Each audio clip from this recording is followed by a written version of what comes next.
Hey guys, how's it going? It's Ollie here from CryptoVest.com. It is the 5th of December today, and we're going to be looking at Bitcoin Satoshi Vision trading against the original Bitcoin over 2-hour candles. It's a kind of, obviously, it's a very new asset on the market. I haven't seen a lot of people take a look at this asset just yet. Obviously, it hasn't really settled into the market. We had a bit of a pump going through the end of November, then it's now started to kind of slack off.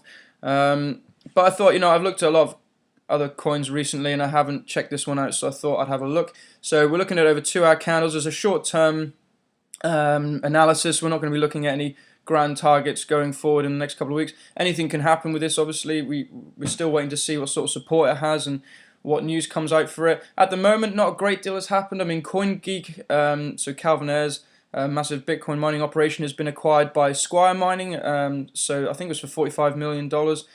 They're still going to be working with Bitcoin Satoshi Vision and running the mining side of things. So that's kind of a little bit of news that's come through. Craig Wright, and the sort of CEO of nChain, he hasn't really been saying much. He's kind of uncharacteristically quiet on his Twitter page. He's spoken a little bit about increasing block sizes, and at the moment it's about 128 megabytes. They're looking to increase that to 512 megabytes by Q2, I think he said, of next year.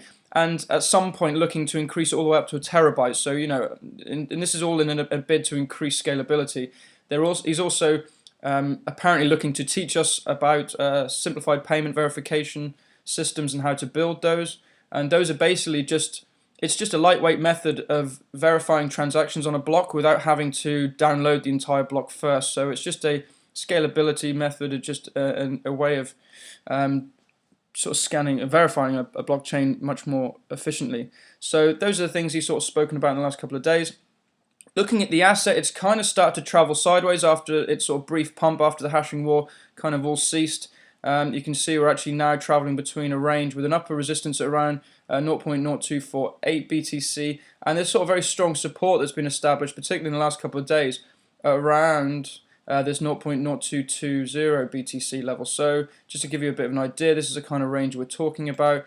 And up until very, very recently, you can see it's just started to spike off the lower support here. So we've sort of been tracing nicely inside here. There is a central sort of support and resistance line that's kind of flipping level at 0.0234 BTC.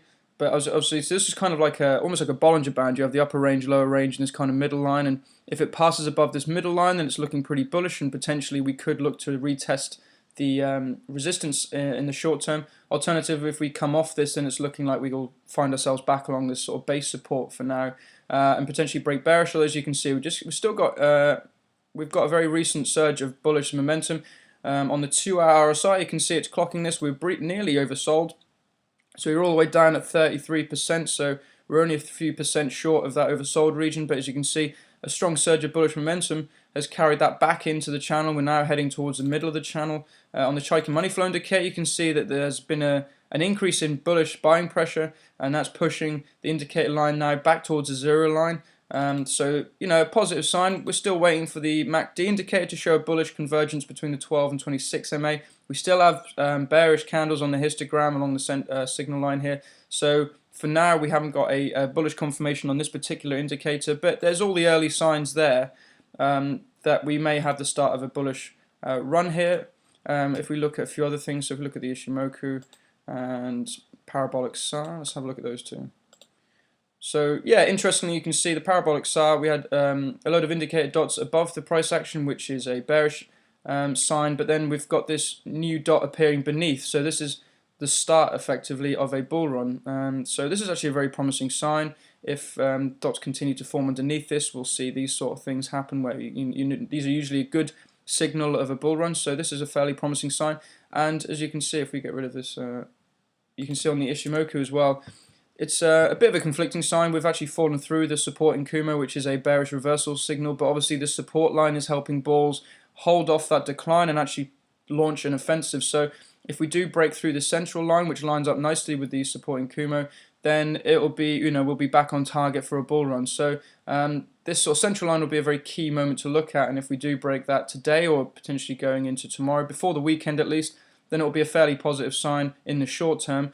if we ricochet off that early and start to find ourselves back here, then it could be a sign of a bearish reversal, and we may break this and find ourselves back down at this sort of support area that we were at around the 28th of November at this 0.020 BTC level. So yeah, a little bit of a pump going on right now, but obviously we'll have to see how it interacts with this first resistance, and from there the resistance above. But yeah, it's a little bit of a pump, so we'll see what happens. Let me know what you think in the comment section below. Let me know if you're bullish, bearish, indifferent about Bitcoin SV. Please check out the full TA at cryptovest.com, and like and subscribe to this channel, please. Thank you.